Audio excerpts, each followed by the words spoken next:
Do you remember the first time you saw art, and was there like a definitive moment when you knew you wanted to become an artist? Well, I always liked to draw and paint. I had two uncles who were artists, and I did go to their studios, and I loved going there to smell the paint, see the paint all over. One of them told me how to dry a brush. You just flick it like that, it comes through a point. It all made an impression, and I liked their work, and yes. So I thought, yeah, one day I'd like to be an artist, but I never really pursued it until after I graduated from college. When I graduated, I was very lucky because I was in New York, and it was the time of the abstract expressionist heyday. Right. That's like in the 50s, right? Yeah, I graduated in 56. So they were all there, and they had this wonderful energy in New York because the center of the art world had moved from Paris to New York, and it was terrific. So yes, I did then focus on art. I won a scholarship to have a studio in Carnegie Hall, and I studied with a couple of art teachers there. Would go to Carnegie Hall and use my studio when I could. And I also met a lot of the artists who were in their prime in those days in New York City. Yeah, that was a great time to be in New York. I mean, there Absolutely. were a lot of huge artists there. They were all there. Well, can you remember any stories about anyone in particular, like some of the people you met or interesting things that happened? Yeah. A lot of them worked with the Robert Miller Gallery. So if I went down there, I'd meet them. That's where I met Joan Mitchell. And she was a character. The abstract expressionists would hang out at the Cedar Bar. And, well, with Joan Mitchell, one funny story about her there was she wanted to be so tough. And one of the artists grabbed her breasts from behind her while she was sitting at the bar. And I think without a moment's hesitation, she reached back, grabbed his crotch, and she grabbed it so strongly he shrieked.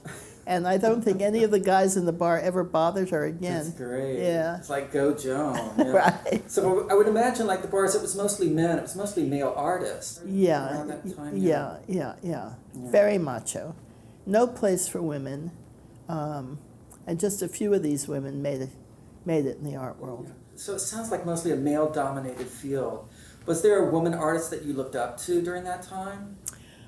The woman artist I looked up to was she was unknown, and she never really got famous. Her name was Nieves Marszalek Billmeyer, and she was a longtime student of Hans Hofmann. So she knew a lot of what Hofmann taught. And she had it was a tough struggle for her. It was tough for all women. Yeah. I had many strikes against me because, number one, I was a woman. Number two, I moved to Florida, which was a no-no. So you were in New York, and then you moved to Miami. What year was it when you moved to Miami? I moved to Miami in 1960. I mean, so that's very upsetting. I mean, I would imagine you've come from this great place in New York, and you've got all this talent and all this energy and all this knowledge. Yes. I mean, were you able to channel that in any way when you got down here? Well, when I got down here, first after I stopped crying, I thought I have to do something about this situation. It's terrible. So I started a co-op gallery. I co-founded a co-op gallery. It was for women, really. We had 10 women we started with. And we gave ourselves opportunities to show our own work and invite other women to show there as well. And it was very, very successful. One of the art critics from the Miami Herald said that we were the beginning of Art Basel. That's fabulous, yeah. And then because I had met a lot of these artists in New York, I invited them to come down to Miami, and they came because in the wintertime they were cold. And so they thought, well, nice Florida trip, get paid, and teach. So they would teach at the Continuum. Great. So we had a lively little group going, and it lasted for many years. And it was in many places. I mean, you had it near your home, and then at one point, I think in the early 90s, when it eventually closed, it was on Lincoln Road. Right. We kept pricing ourselves out of the market. And our best location was Lincoln Road. Yeah. I think it's where Books and Books was. Yeah, I think, Yeah. I mean, I kind of vaguely remember it, or where Yeah. the film place was too. Yeah, So that's amazing because you came down here and there was nothing and you made something. I did. And you provided things for people who lived here, who had I did. nothing else, who had no outlet for No. art whatsoever. We were all lost women. Yeah. And many of us were in the same situation. And you were a mother. I mean, and Yes. were most of the other women mothers as well? Yes. So Yes. that's really that's very innovative. That's you know, Yes. revolutionary. I mean, you've had like this really amazing 6-decade career, which is totally unheard of. Right. You know, and you're trained in abstract expressionism, and obviously over the 6 decades, your work has evolved. Yes. So I'm interested in hearing, you know, how your work has evolved, but I think a good starting point for us is just we have 2 beautiful works in this room. Mm-hmm. If you can kind of describe these works to us. Well, this work, of course, is two-dimensional to begin with. So it's a whole different problem from the three-dimensional work. And this has to do with my use of Japanese paper, burning, creating patterns on the paper. I have this silver emulsion I put on the boards, and drips of acrylic and ink.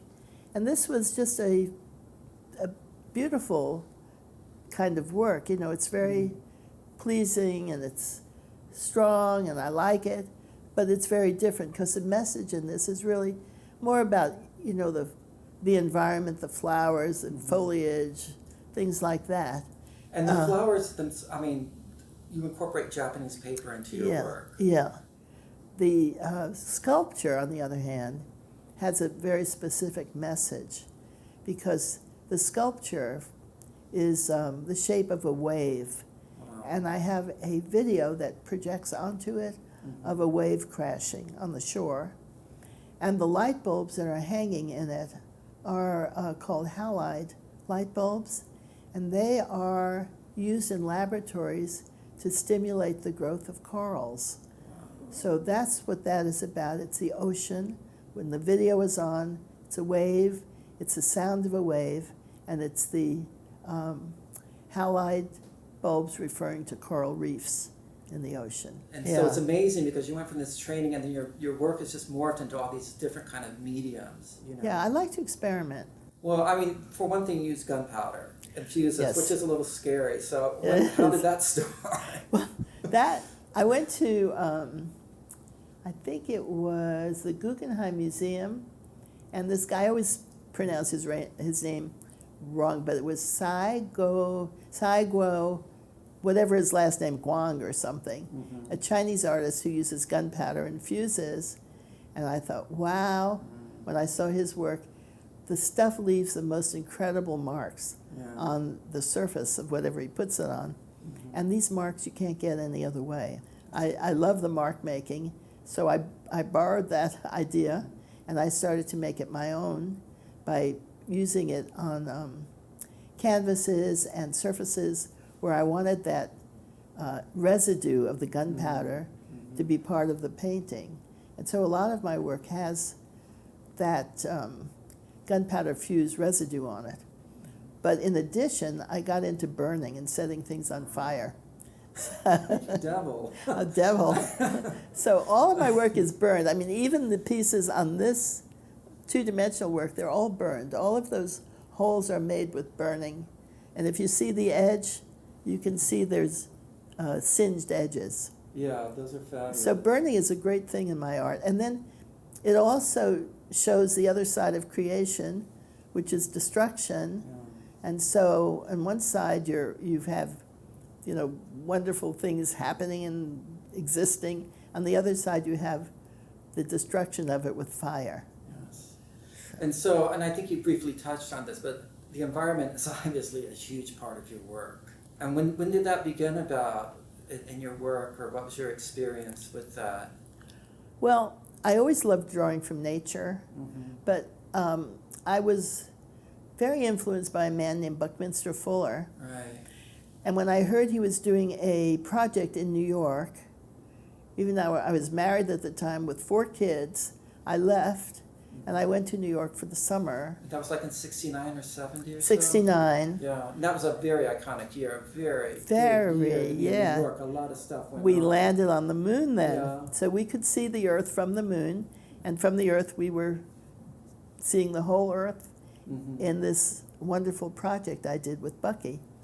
And so working with him made me aware of the fact that, well, we called it Spaceship Earth. Right, yeah. And it's a finite, we have limited, finite resources. And so I learned that the best thing we could do with our planet is learn how to use resources efficiently, do more with less, and understand fossil fuels are very bad for the planet. We're in a race, and the clock is ticking, and we have to try and get this resolved before it's too late. Yeah. There's many different mediums you work with, and many different kind of forms of art. You do paintings and sculpture works, and one of your sculpture works that's a recent one that I really, really love are the mangroves. What is your connection with the mangroves? I think I started to look at mangroves when I did a performance piece at Vizcaya called something This Place Does Not Remember. And there were mangroves all along this canal where I did this performance piece. And they were beautiful, and I realized then that they were nurseries for all kinds of aquatic life. And they did many things. They also built the land because debris would get into the roots, would stay there, and earth would form. And they also protect our shores in hurricanes. So they were threefold of great things they did. And the beauty of them was attracting me. So I became very, very interested in building them. And I started to use stiffened rope. I made the rope, I burned it and put urethane and some metal pieces in it. And I made structures of mangroves that got bigger and bigger, and eventually you could walk through them. I know that you have a recent series. It's called, and it's Planetary Visions. Yes. So what's been going on with your recent series? My recent series, well, that's another, it's a kind of a direct reference to visions I have of the Earth and the troubles that are existent now.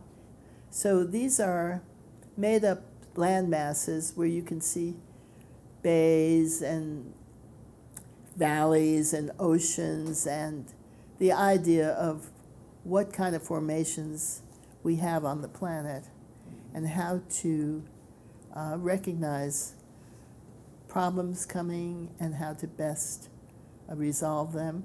And a lot of them they all have burning, and a lot of them do have writing on them referencing Bucky Fuller or poetry or things that I think have to do with the earth.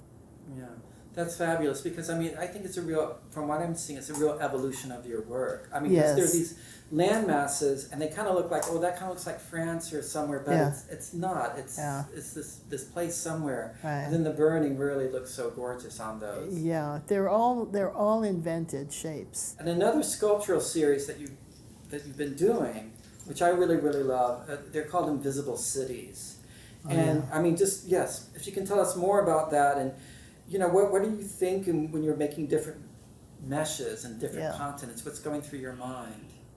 Well, you know, coral reefs, they have all these skeletal shapes, you know, that they leave, and that makes the reef.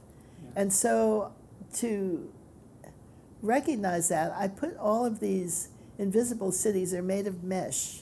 So within it, I could put shapes of land masses, names of extinct species, names of endangered species, and build it like coral reefs, like neighborhoods of cities and things, one on top of the other and expanding. And so it was my way of showing how colonies exist and how important it is to keep them safe.